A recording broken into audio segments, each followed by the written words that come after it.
and it begins with verse 22. Solomon had been declared king several years earlier. I don't even know how long it was before, after Solomon was inaugurated in as king of Israel, before he began the construction of the temple. And probably that information is available somewhere, but I haven't found it yet. But it took 7 years to build the temple. 7 years for him to build the temple. Some people are not aware of the fact that Solomon would not even allow a hammer or a chisel to be used on the construction site. All the designing and the forming of the stones and so on, and the products that were going into the temple had to be done off-site at the quarry, and they had to be made to fit when they got there. If you talk about engineering, I'm not sure we know anything about engineering today. But they were 7 years in the construction of the temple. And when it came time when they had brought in the ark and put it in its place in the temple, then they had a celebration, a dedication of the temple. And the nation of Israel was called together for this occasion. People came from everywhere. They had their dedication ceremony, and of course there was food and all the things that go along with that kind of a celebration. And then Solomon dedicated the temple. And this is the passage that we're looking at right now. And Solomon stood before the altar of the Lord in the presence of all the assembly of Israel, and he spread out his hands toward heaven. And he said, Lord God of Israel, there is no God in heaven above or on the earth below like you, who keeps your covenant and mercy with your servants who walk before you with all their hearts. You have kept what you promised your servant David, my father. You have both spoken with your mouth and fulfilled it with your hands, as it is this day. Therefore, Lord God of Israel, now keep what you have promised your servant David, my father, saying, you shall not fail to have a man sit before you on the throne of Israel, only if your sons take heed to their way, that they may walk before me as you have walked before me. And now I pray, O God of Israel, let your word come true, which you have spoken by to your servant David, my father. But will God indeed dwell on the earth? Behold, heaven and the heaven of heavens cannot contain you. How much less this temple which I have built?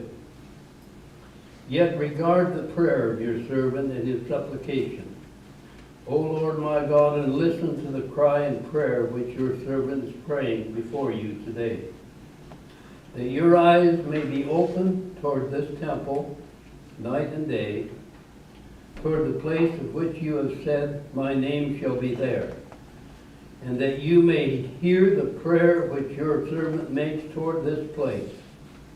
And may you hear the supplication of your servant and of your people Israel when they pray toward this place, here in heaven, your dwelling place, and when you hear, forgive.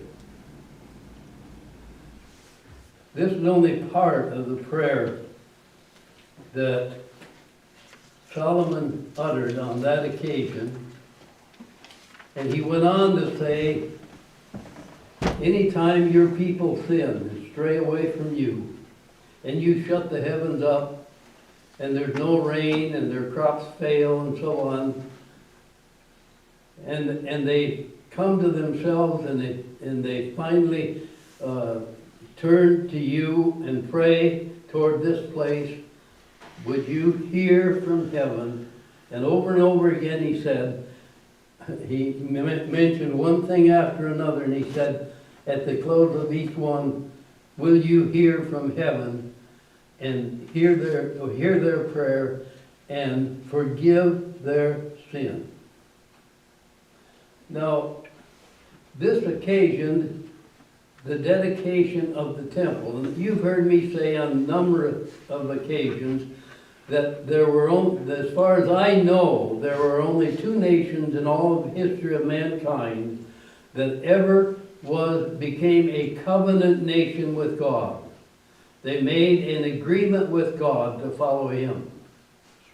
And Israel was the first nation to ever do that. They were a covenant nation. God made a covenant with Abraham long before there was an Israel as we know it. And that covenant He has kept. From His side of the issue, He has kept from the very beginning. And it was only the people, it's only when the people broke the covenant that He passed judgment on them. But when He passed judgment, someone that I was reading not too long ago made the observation that whenever God judges a nation, or whenever He begins to discipline a nation, he said it's always for the purpose of bringing them back to Him. We can thank God for that, folks. Solomon prayed this prayer of dedication of the temple, but it was within the framework of the fact that they were already a covenant nation with God. And God's agreement in that covenant is, as long as you are obedient to me and walk with me, I will bless you, I will keep you, I will preserve you, and I will fight your battles for you. Our nation has experienced exactly that for over 200 years now. But there's something that happened at 9/11 that was created a break in the armor, or a break in the protective covenant and cover that God has over the nation. I want to come forward now, almost 3,000 years, and the date is April 30th, 1789. A gentleman by the name of George Washington was standing on the step of the federal building in New